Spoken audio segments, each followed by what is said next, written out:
foreign investors now own more farming land in Australia than the landmass of 148 countries from around the world combined. We have sold our soul, mate. Yep. Our literal soul. Yep, it's ridiculous. G'day, everyone. Welcome to the Bothy. I'm Chris. G'day, I'm Al. Mate, today I'm going a bit conspiratorial. I'm going to draw a connection between massive sales of our agricultural sector to overseas investors and the crazy push for net zero, along with the huge renewables opportunities that come with that, mate. I'm going to give you some examples. Yep, go for it. Make you shake in your boots. Mm.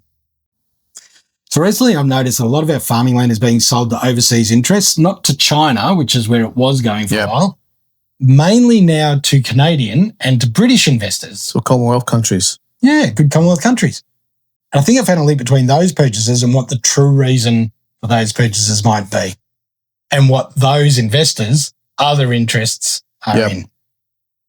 So I'm going to give you 3 examples. Let's start with the Kooba Property that is near Griffith in New South Wales. It's a 30,000 hectare property that crops cotton, holds livestock, and has 1,400 hectares of almond orchards.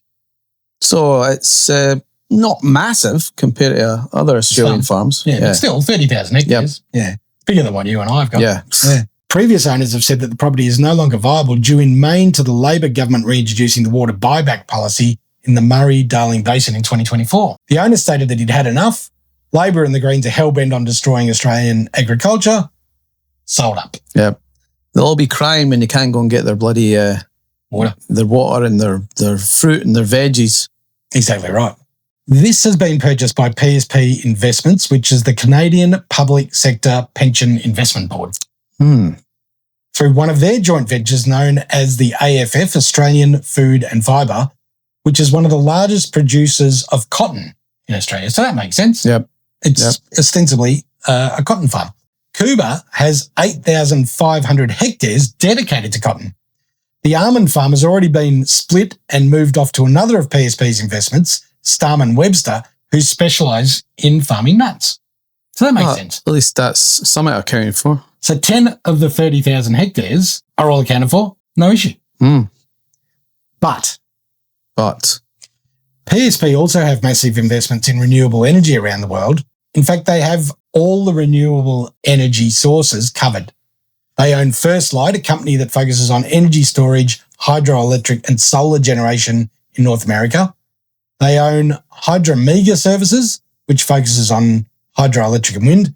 They own Bowman Solar, focused on solar, based in New South Wales. They own Spark Industries, who owns 49% of SA Power Networks, the sole distributor of electricity in the state of South Australia. They own 49% of Victoria Power Networks, who operate City Power and Powercore, supplying more than 1.2 million Victorians with electricity. They also own another company that specialises in renewable energy construction, asset management, and focused on sustainable and innovative projects. PSP Investments lists their objective, among others, as aiming to accelerate decarbonisation and achieving net zero emissions. Now they own that parcel of 20,000 hectares that's got livestock on it of prime agricultural and arable land. But that's just an entree, mate. That is literally a little taste of what I'm about to tell you. Let's look at Rawlinna Station, 1.05 million hectares. Now we're talking. That's pretty huge. Australia's largest sheep farm in WA. This has been sold to the UK-based Consolidated Pastoral Company, which is already a major player in Queensland, owning the Icestown Station, among others, which is about 250,000 hectares in size, so sizable. And now you can add the Madura Station to this holding, purchased just last week, which is another 700,000 hectares. Wow. Same guy. This brings their total holding in Australia to an area about the size of Tasmania, mate. So we've basically sold something the size of Tasmania in Australia to foreign... To one guy. To one guy? To one guy. Ironically, his name is Guy. So the owner of Rawlinna got out. It was snapped up by Consolidated Pastoral Company, a company owned by British billionaire Guy Hans. He just stepped down as chairman of investment company Terra Firma in 2023 to focus on his philanthropy efforts. And we know that when the word philanthropy is... You know where we're headed with this. Yeah, exactly right. Terra Firma is one of the largest leading private equity investors in renewable energy, with interests in the UK, the US and Italy. He, among other notable positions, was also elected Global Leader of Tomorrow by your favourite organisation. Oh, no. The WEF. Yes. Oh, you know it's going to come up any time that something like this is going on. So basically, it's not him that owns it. It's the WEF. Maybe, but he's very rich. Part of his bio reads as follows, and this is not me saying this is his bio. Hans recently purchased a 1 million hectare sheep station in Australia, which is expected to support a renewable energy project. Hans has argued that despite political, regulatory and public acceptance challenges, renewable energy is essential for national security and economic prosperity. His prosperity? Yep. Security? Well, you get so many kickbacks with renewable energy in this country at the moment. Yep. So it's a win-win, isn't it? Exactly right. Let's see how secure it is when China flick the switch and everything gets shut down. Mate. Everything gets shut off. So finally, let's look at the Kimberley Meat Company. This is our dessert, mate. Nothing like a nice steak for dessert. A 1 million hectare property in WA, and this one's been under voluntary administration for some time. But it's a million hectares, mate. It has been purchased by a company by the name of Aimco, the Alberta Investment Management Corp, which is a Canadian pension management Another fund. pension fund. Yeah. They are regarded as one of the Maple 8 in Canada who collaborate with each other to grow their funds. Guess who else is another member of the Maple 8? That other company that we're just talking about. PSP Investments. Exactly right. Aimco and PSP are part of a consortium who own AusNet services in Australia. See, I thought AusNet were owned by Australia. No, the third party is another Canadian pension fund, a third one. AusNet were publicly listed and then got bought out by the Canadians. Yeah. And AusNet is a major energy supplier in Australia. Aimco are major stakeholders in Enel Green Energy, a wind energy organisation in Canada. They are stakeholders in Cyan Renewables, which support offshore wind projects in Singapore. And they had a very large stake in a Spanish renewables company, like 97%, but sold that out in 2021 before all the kerfuffle. Before it all went bad.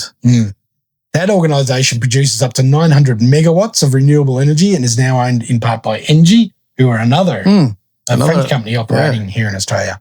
So is it a coincidence that they are buying up farmland in Australia, a market where government assistance, subsidies and market dominance can be assured, mate? Do we believe in coincidences? No, exactly right. there are no coincidences. These companies have all invested heavily in renewables in the USA, and we know where that's gone now. So that's why they come here, because America are going, had enough of that. See you later. The Donald has turned the renewable industries on its head. The USA has just eliminated or revised down $83 billion US dollars worth of green loans handed out by the Biden government for renewable projects. Yeah.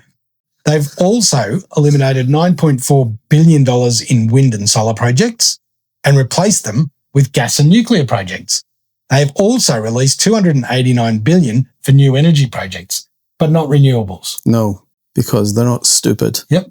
So subsidies withdrawn, loans withdrawn. These companies have got to find somewhere new to invest. Yep. Hey, come on down here. There's 1 million hectares. Yeah. Come to Australia. Guyhands got out of UK renewables when the subsidies were cancelled years ago, but now they're back.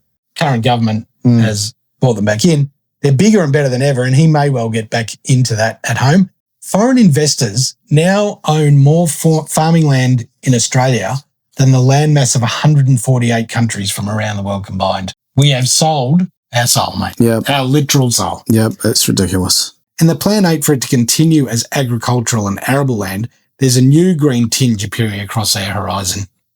Time to move to a cave. We're going to that cave, mate. Yep. This is terrifying, mate.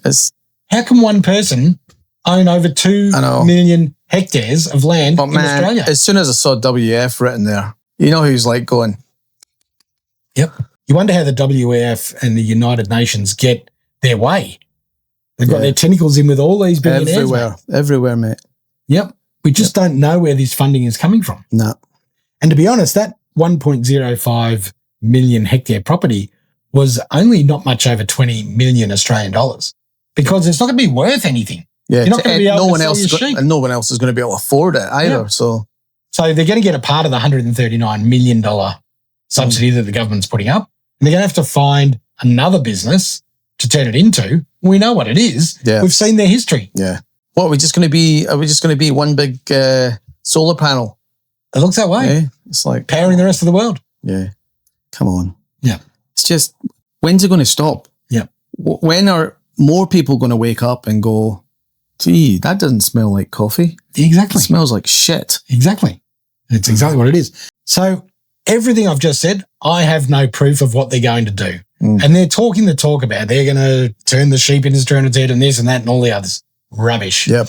In fact, Isis Downs was one of Australia's biggest sheep farm.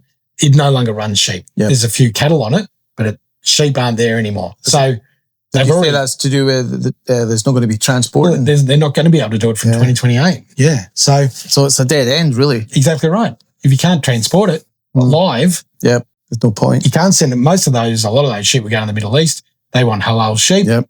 You can't send them dead. So let us know what you think, everybody. I see a problem down the track. I see a bit of conspiracy in it, and that these people might have ulterior motives for all of this land. I don't think there's any might involved. It does feel that way. It's the big push, mate. It is. Yeah, it's a big push for 2030. Let's get there. No matter what. We have to stop it, mate. Yeah, we have to. All right. Let us know what you think, everybody. See you guys. See ya.